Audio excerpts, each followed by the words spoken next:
As a business owner in the kingdom, you always start from success when you start your business.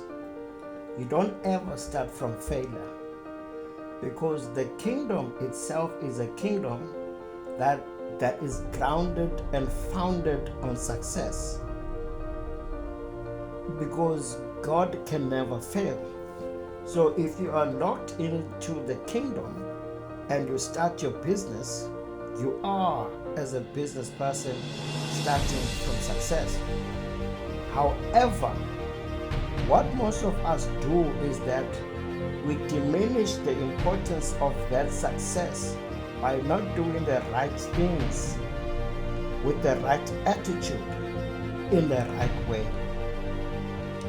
We employ earthly methods in the marketplace when we should be employing kingdom methods, because by virtue of you being in the kingdom, it means that you have been taken away from the system of the world. The kingdom then requires you to start working from the position of kingdom principles, kingdom laws, and kingdom precepts, because those are the things that will differentiate you from any other entrepreneur in the marketplace. It will actually put a distinction. What I'm going to be teaching on from now on is a law of longevity. This law will allow for you to stay the course in business, in the marketplace. It will allow for you to expand. It will allow for you to establish yourself in the marketplace. But you understand that dedication is required of you. Dedication to the things of the kingdom, the attitudes of the kingdom, the etiquette of the kingdom, the lifestyle of the kingdom. Because the Lord will not bless what disdains his ways. So if sometimes when we read the Bible, we don't read it from the perspective of it being a business manual, for it being a marriage manual, lifestyle manual, home manual. We read it and we gloss over it as a history book.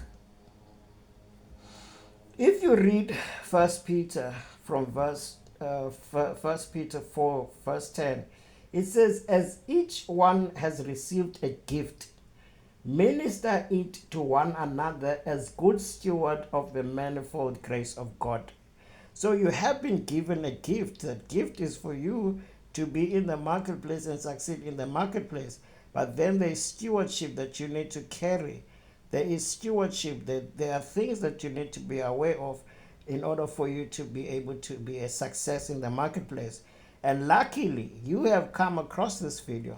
And as I said earlier, we are going to be talking about the law of longevity, which will help you stay the course in the marketplace, because we shouldn't be failing in the marketplace as kingdom entrepreneurs. So now, the law of longevity works in this way. It is a law that looks at what one does primarily. So now, for this law to work, what one does must be set and established on a strong foundation as a business person who believes in the Lord Jesus Christ, on a strong foundation of prayer, strong foundation of fasting, a strong foundation of planning, and a strong foundation of execution. When God created the earth, he worked from a plan that he had. He did not just wake up and decide, today I'm going to create the sun.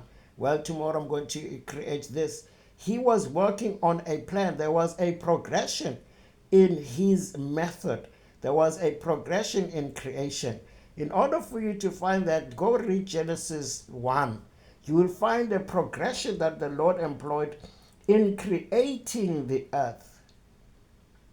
in creating human beings. And once everything else was created, he lastly made the human in order for him to manage what already was created. So now the law of longevity, what you do must be established and set on a strong foundation of prayer, fasting, planning, and execution. You have, as an example, Daniel. Daniel in the marketplace, he ended up being second in charge of the kingdom of the Persians and the Medes because he was a man of prayer. When things happened, Daniel prayed, and the kings came to him and inquired and wanted solutions from him simply because he was a man of prayer and he prayed 3 times a day. So now do not diminish, do not belittle, do not draw back your faith in the marketplace. You have to be known as a person of faith. This is the thing that people do. They tend to whittle down their faith because they say, well, you cannot always talk about Jesus in the marketplace. You cannot always, be scriptural and quoting scriptures in the marketplace. You are in the marketplace because God has entrusted you with something bigger than yourself. And that something bigger than yourself is his kingdom purposes. And his kingdom purposes primarily are for people to be saved. And you are placed there as a person who will save those people that are in the marketplace. So let's understand the value of where we are in the marketplace and start working from there. The purpose is not for you to make sales. The purpose is not for you to retain and attract clients in the marketplace. The purpose is for you to present the kingdom as it truly is through your business.